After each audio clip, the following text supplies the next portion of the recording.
I know. I committed one of the gravest crimes of all time, and I desecrated a Thompson with the back slide assembly of a Desert Eagle, of all things. Well, not all things. I did quite a few cursed things to this model, but on the other hand, it's actually my best material and texturing work I've ever done. And there's a very, very good reason for that. Substance Painter. I have now added it to my workflow, and I'm not only already infatuated with it and am eager to spend my time to further understand it and become fluent with it, but it's actually all thanks to you guys. But more on that later. This video came out much different than I had originally planned. The process of making this one final model and attempting to up my quality of this kind of work kicked my I got sat down and ego checked hard. But in the end, I could not be more happy for it. I quickly realized I was out of my depth and had to learn more of the seriously technical understandings of this art form. So yes, I am proud of this model for many reasons, but it is most certainly undeniably cursed. But I guess that actually was the original plan for this video, but I should probably just start explaining all of this, and I think you'll enjoy hearing the journey and what I learned in this process. But if you do stick to the end, I did a larger animated render showcase than I typically do, and yeah, it's satisfying and worth a watch. And just one last very quick thing before we jump into it, I do have a Patreon now.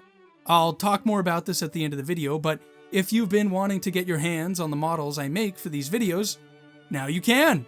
The link is in the description. So with that being said, let's not waste any more time, and let's get into this cursed journey that I have gone through to get to this final point. I mean it when I say the thing I genuinely enjoy or value the most from making these videos is the feedback I get from you guys. You gave me some great advice on improving my material and visual polish, and at one point even suggested maybe Substance Painter would be a good idea. I started looking into it a bit and was definitely fascinated. I took that very expensive leap and wanted to make the very best of it. I had planned to make a video modeling cursed guns and thought it would be quite fitting for those cursed guns to have high quality material and texturing work done. So that was all that really needed to be said, and I jumped right in. I made this really quick, simple tool that, when I click this big spinning button, 4 random real-world firearms will be picked from a list of hundreds ranging from World War I to present day. Each firearm that was chosen then randomly picks a part type, or kind of just rough general category, to which said options are determined by an assigned weapon type. And at the end, I had to then model some sort of Frankenstein cursed gun model using those 4 parts. The tool does ensure at least one part out of the 4 does roll as a receiver, however, just to make sure there was one core element to kind of build off of. Originally, I planned to make 3 models this way for this video, which is typical for my previous videos. And if you haven't seen those, definitely go check them out. They're worth a watch. But that definitely did not end up happening. Regardless, after doing a few test spins, just making sure the tool worked and whatnot, I committed to spinning for my first randomly generated cursed gun modeling challenge. Alright, first spin. Let's go. Let's run it. What's it gonna be? First part. Okay, good. I like that. Recognizable. And the slide, one of the most visually recognized parts, so that's good. Lati L39. I have no idea what that is, but we got the barrel for it, okay. CZ Scorpion Evo, and that's the stock. All right, okay. And the receiver was the Thompson M1928. Okay, this is gonna be a challenge. First, I gotta figure out what the heck a Lati L39 is. Okay, quite a challenging role, but hey, that's what we're here for. The resulted 4 guns and their parts I got were certainly a wide spread of both firearm design, type, and historical age, ranging from an anti-tank rifle, as I learned from World War II, to the famous Chicago typewriter itself. The classic film and pop culture media star Desert Eagle was also in there, and that sleek, New Age, Postmodern, Scorpion Evo, SMG. Now, I actually ended up attempting to tackle this model twice because my first go at it just really wasn't working out and just wasn't impressing me, so eventually I started over from scratch with a better plan to get the end result I got. But this video has really, if anything, turned into a sort of post-mortem, or case study, I guess, documenting all the struggles I had working through this. So, let's go over that first, very failed attempt now. My very first step was to get some references together. For this first approach, my strategy was to create a final combined reference image in Photoshop by combining the parts all together. This, of course, didn't end up being a good decision in the end, but regardless, I pressed on. So I opened up a new large Photoshop canvas and dragged in a reference image of each weapon I had found online, and simply cut out, roughly, just the part from the weapon that was generated and picked by the tool. Oh, and this may be a good time just to clarify some of the very soft guidelines I gave myself for this challenge. First, obviously, I can't easily create a tool that can pick every single part needed up to make a full firearm, so I'm allowed to use quite a lot of creative liberty and judgment to kind of fill the gaps in between and decide how I want to mash them all together. Second, I did not restrain myself to using the proper scale of all the parts in relation to each other. Basically, what I mean is, as long as I'm using the part itself, I can scale it uniformly however I need to fit the model. So rather than actually slapping an anti-tank barrel sized to fire a massive caliber bullet somehow onto a Thompson M1928 submachine gun. Third, to make it all work and come together properly, I can make certain adjustments, cuts, and modifications to the part to more naturally integrate it into the final model. You'll see some examples of this very soon, but basically as long as I retain the core visual aspect of the part, I can modify it in ways to make its joining or attachment to the final weapon feel more intentional rather than just literally dropped on top or flat against or whatnot. Again, loose guidelines, but just wanted to get that out of the way. So back to the reference image. Once I had every part roughly cut out in Photoshop, I started building the final reference. Luckily for me, the Lottie L39 has this really nice wood furniture on the barrel that would match up great with the Thompson's original wood handle. So, easy enough, I just moved it to the front of the receiver. The slide assembly of the Desert Eagle is different than most pistols, actually, where instead of being one conjoined piece, really the slide is just the back portion, as the barrel itself is the front end of the combined quote-unquote, I guess, slide assembly. So this meant I could just use that back slide piece and not the entire top assembly.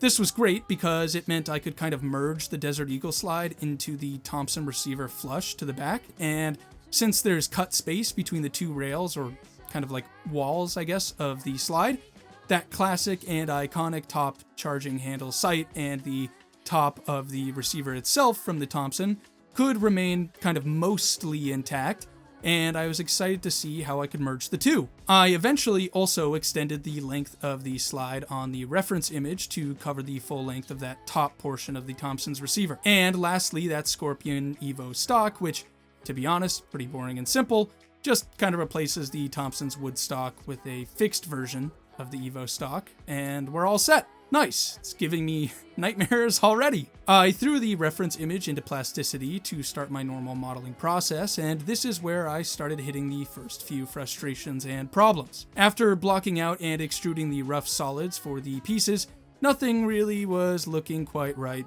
at all. I kept pushing through, hoping eventually something would make it all click, but I eventually realized that this kind of strategy for approaching building a cursed gun like this, and the reference image I had, it just wasn't going to be effective at all. I just had no way of properly integrating each part together for a final result because I wasn't modeling each part individually and then working with those. I was creating them in the context of being somehow mashed together with some basic 2D planning. Nothing would feel like it was actually cohesively put together, like actually taking parts of these weapons in real life and attempting to put them together. In all reality, while I couldn't realize it at the time, I was essentially just modeling a weapon concept with visual inspiration from each firearm, not actually combining the parts. You can clearly see how these issues start to manifest when I finish blocking out most major parts and attempt to add the charging handle sight from the Thompson to the model. Nothing really looked like it was the actual part I picked. It all just looked like they were some Kyber Pass knockoffs specifically created to make this end result, and I just did not like that. I wasn't combining these pieces together like a crazy but still cool gunsmith or hobbyist. I was specifically designing these pieces in the context of an already put together weapon. And as you can see by this final version of it before I decided to start over, nothing felt or looked good at all. The best example of this is when I tried adding the Thompson's charging handle sight. I was trying to somehow line it up with the Desert Eagle slide so the iron sights would be effective, but I just didn't really know what I was doing. I couldn't plan effectively like this, and it just looked so weird. I just realized at this point how strange everything was coming, and yeah, I knew I had to go back to the drawing board, which I kind of did, quite literally, actually. So when I returned for the second time, already feeling time pressed about this video, considering typically at this point in the week I'd already have one or even two models knocked out, I knew the proper approach would be to first model each individual part and then work to combine them in 3D space. Then I could actually stick as close to the original firearm as possible and make alterations to them only as needed to fit them all together. The best way to describe this is essentially this. If I'm going off a reference image of the parts already combined, I won't know how they were properly combined at all. But if I instead model each part first and then work to mash them together, I don't have to worry about creating the parts for the purpose of making the final model, but instead can model them as is separately and then remove and edit and change how I need to fit them back together. Again, it's kind of like if a gunsmith had the parts with them in real life and then had decided to make alterations to them to fit them all together. So back to references.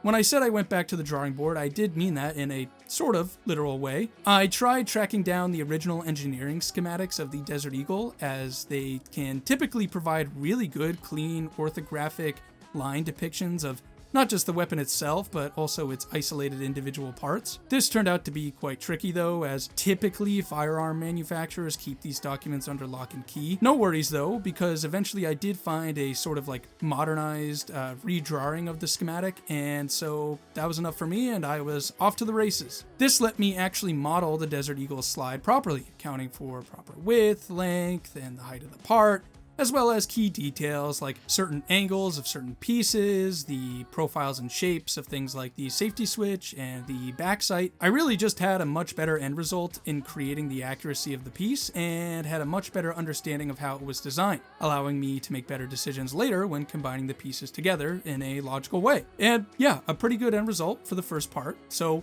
I moved it to the side of my Plasticity project and started tackling the Thompson's receiver. Like the Desert Eagle slide, I first tried finding original schematic drawings, to which there were a few more available, but honestly weren't going to give me the amount of detail I needed in the quality of the scans of the files. So instead, I opted for a very good and clean top view photo of one from an auction site, and I pressed on. I could tell very quickly I made the right decision in starting over with this approach, because I was able to much more efficiently create that top receiver solid with its proper bolt path and magazine well and ejection port all cut in. Eventually, I had in front of me a very, very good top receiver part as well as its charging handle sight, which meant I could actually now take my Desert Eagle slide I had created before and plan in full 3D on how to integrate them together. It was feeling natural, logical, and satisfying. Still cursed, but hey, this time good cursed. After a bit of finagling, eventually I came to the decision to cut a large portion of the receiver down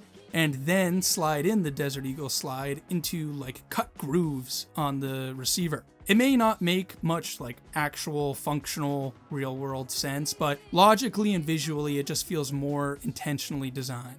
Oh, I also went back to the first attempt's model just to copy over the barrel I made for the Lati, since it was a pretty basic piece and it was going to save me some time. I cut into the front part of the Thompson's top receiver to seat in place the barrel from the Lati and then continued on. Before I could start making the Scorpion Evo stock, I wanted to finish the bottom portion of the Thompson's receiver first, so that when I did get to that last part, I could plan much easier on how to attach it. So I made a very basic stick magazine for now and a good start at that handle. And at this point, everything really started to come together visually, and I was once again given the push and motivation I needed to see this cursed thing through to the end. Honestly, the Scorpion Evo stock was pretty basic and pretty quick, which is due to it being a more modern, angular, and plastic design, so I don't really have too much to say about this part. Once I had it all modeled out, I slid it onto that bottom part of the receiver, just like how the Thompson's original stock would, and then continued to add the important details like the trigger, mag release lever, all those cool rivets and screws, until eventually finishing everything off by making the Lottie's distinct and unique muzzle compensator. And when everything was all done, I could not have been more happier. Not just because the end result came out great considering this kind of challenge, but because I was so eager to sink my teeth into Substance Painter and finally had the model to do it. And this is when I really got my ass kicked. So let's set the stage for that. The standard choice for a majority of 3D artists, especially those working in the video game industry, opt for a modeling software that uses a geometry and sculpting based approach and workflow, like Blender, for example. This means to create your asset, you're typically creating, altering, changing, and working directly with edges and vertices and faces, or altogether, the actual polygons of the mesh or model. This means right from the start, you're typically managing topology and making intentional decisions throughout every step of the process on how that technical geometry structure is created. This is something I just straight up do not enjoy. I do not understand, and I'm very bad at it. Trust me, I gave Blender so many chances. I tried learning that kind of workflow countless times.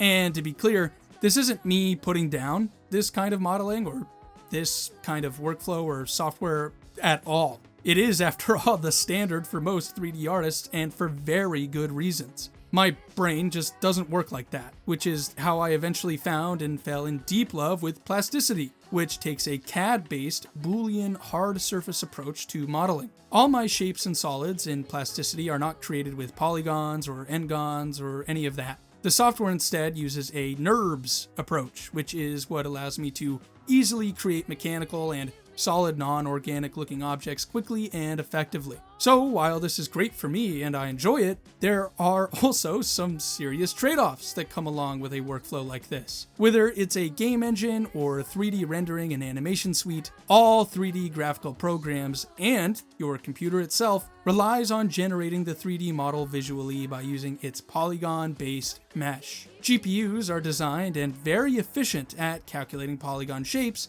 and translating them into a 3D perspective. On top of that, it means applying textures and materials can also be done efficiently by taking that 3D mesh of polygons and unwrapping it flat, applying the texture, and then folding it all back up for the final result. It's like if you were to create a cube out of paper, you'd start with a cutout that looks maybe something like this, draw whatever you want on the sides of it, and then fold it all back up, like digital math-based origami. This concept, for the purposes of what I'm explaining here, is known as UV mapping, and most talented and experienced 3D artists know the only way to achieve the best results of this is by doing it by hand, marking seams on the geometry of the model, which then tells the software where to start and stop unwrapping any given mesh. Before all of this, my texturing and material process was very, very basic and amateur, and because I wasn't using these models in a game engine where performance matters, I would just export from Plasticity my final models with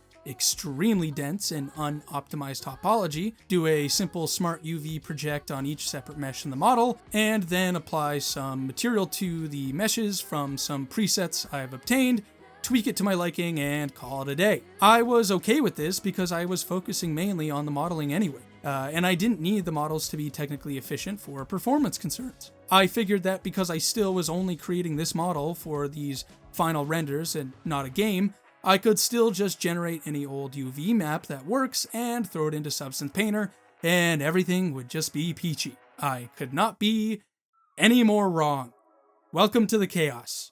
When starting a project in Substance Painter, You provide the software your model with its UV maps that are already saved in the model's file. You then bake all of the important technical data maps needed to get the best high fidelity result from Substance Painter's smart materials onto your model, based solely on your model's geometry and those UV maps we mentioned earlier. As I quickly found out, expecting incredible bake maps from an unoptimized topology model and a quick and dirty auto-generated UV map, it was just not reality. Okay, oh, Jesus Christ, what is this? I know that's not right. Okay, I'm guessing it's the UVs, so... Okay, we gotta go back and fix that, okay. Okay. In my naivety, I figured as long as I approached the model's UV maps a bit better, I could resolve all these issues. So I did some quick research and packed a final UV map together. And while I didn't get clearly broken bake maps and overlapping texture islands, it didn't take long to realize that was not the only underlying issue here. Okay, but why is this like so horrible? It's like messy and mushy and pixelated. I mean, my guess is this is resulting from bad bake maps like curvature. Like, I can apply the textures now, sure, but I'm pretty positive a 4K texture project probably shouldn't look like this. And I was right. It's not. And there's a reason why things were looking mushy and weirdly distorted and kind of like pixelated and just not right. See, the model I exported from Plasticity, which I hinted to earlier, is a high poly mesh model. Its topology is crazy dense, not optimized, not logically structured. Because of this, when Substance tries to bake certain maps like curvature, for example, onto a highly detailed, high polygon area that is also physically small, that UV map is only able to allocate so much pixel space to that surface. Basically, where the geometry may be small but highly detailed, the space that part has on the unwrapped UV map is still just as small but doesn't get the high detail. The texture can only use that much space, those many, eventually, once applied, pixels to the mesh. And that's why those small but high detail areas on certain bake maps came out looking so bad and just kind of wrong. Still, I figure there's no way, obviously, Substance Painter would only work with, well, models that are low poly and low detail. I mean, at the end of the day, it's for high quality texturing. So after a bit more research and so much time testing and failing and trying new things and making small tweaks and just the highest levels of frustration and spent time, I understood that the best workflow for most when it comes to this kind of work in Substance Painter is to have two versions of your model. The high poly version without UVs and the low poly version with UVs.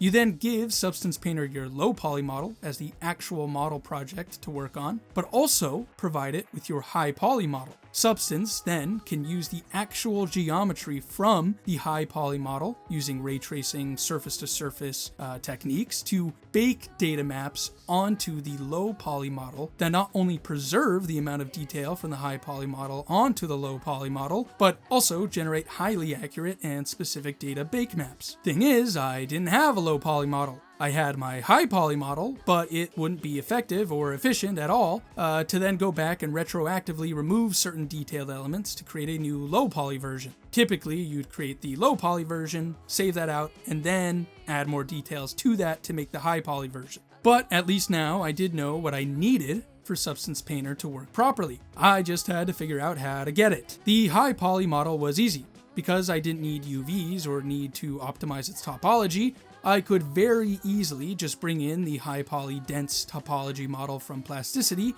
into Blender as is and export it out as an FBX file. Great, all done. But that low poly model was much different.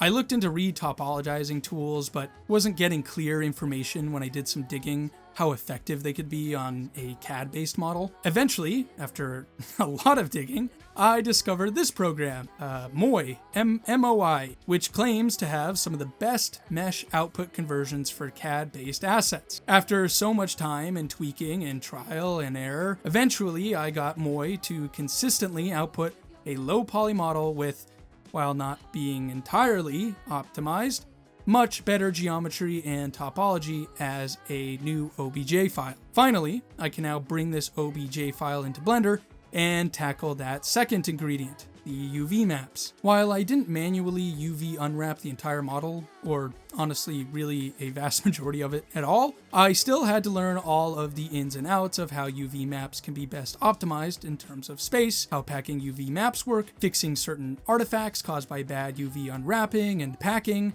pulling my hair out, wishing for a painless death to release me of this pain I'm feeling at 2:30 a.m. You know, it was a lot. But eventually, after a lot of smart UV projection passes in Blender, manual topology cleanup and UV cleanup, effective UV packing plugins, eventually I got it. I got the low poly model with UVs that aren't entirely horrible. And when I gave Substance Painter my new low and high poly models for the 538th time and baked those maps, finally, I got it. Wait, this is it, surely.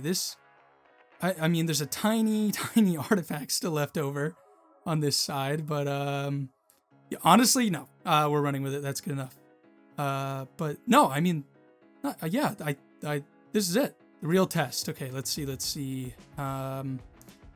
So this material should have some good edge wear. Nice. Way better. Oh my God, thank you. Yes.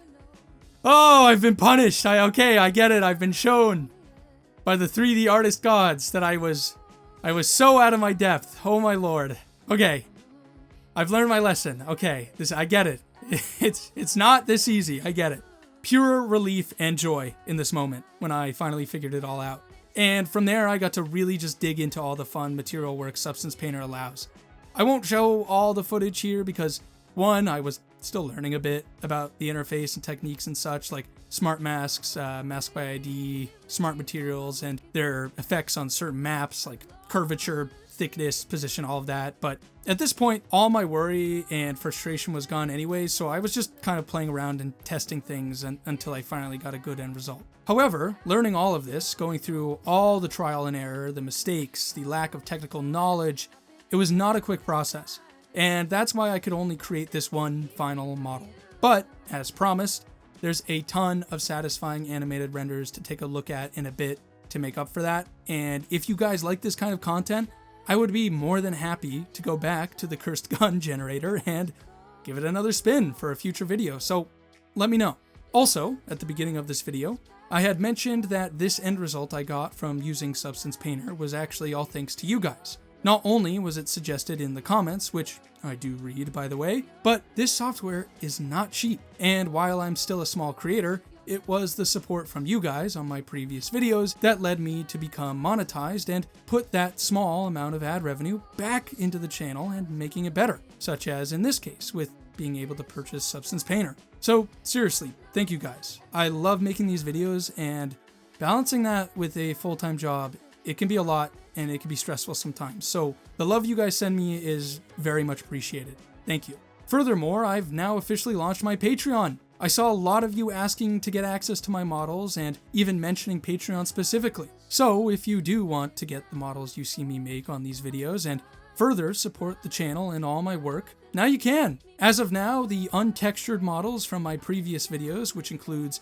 6 weapons from Terraria, 3 from Ratchet & Clank, and 3 more from Enter the Gungeon, are all available for download in multiple formats for members. And on top of that, this model we created here in this video today, including its textures, are also available. Now that I'm using Substance Painter going forward, all future models on there will include their textures, but because I was using a lot of material presets in those previous models, I don't feel comfortable distributing them with the models. But don't worry, I already have plans to retexture all those older previous models again with Substance Painter in the future, and when I do, they will also be available with textures included. So if that interests you, head on over and take a look. Go to patreon.com/narcdesign or click the link in the description. No pressure though, of course, just if you want to support the channel and my work and get access to those models.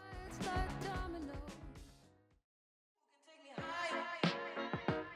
me things I'm never seen.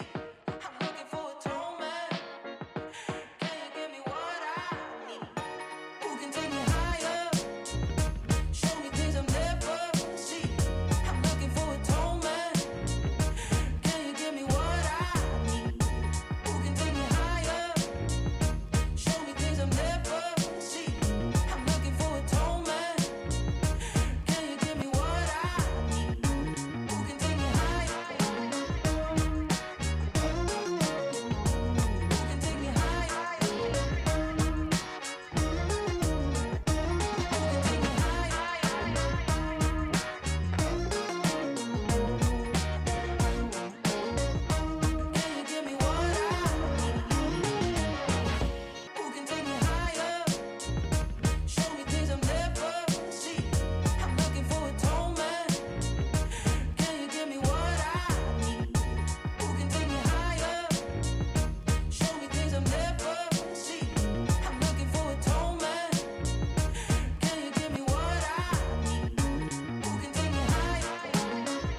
that about sums it up, guys. So I'm gonna go get some sleep. I'm too tired to even do a funny outro. So instead, I'll just make it wholesome and leave it at I love you guys, and stay tuned for more. Yeah. All right, bye.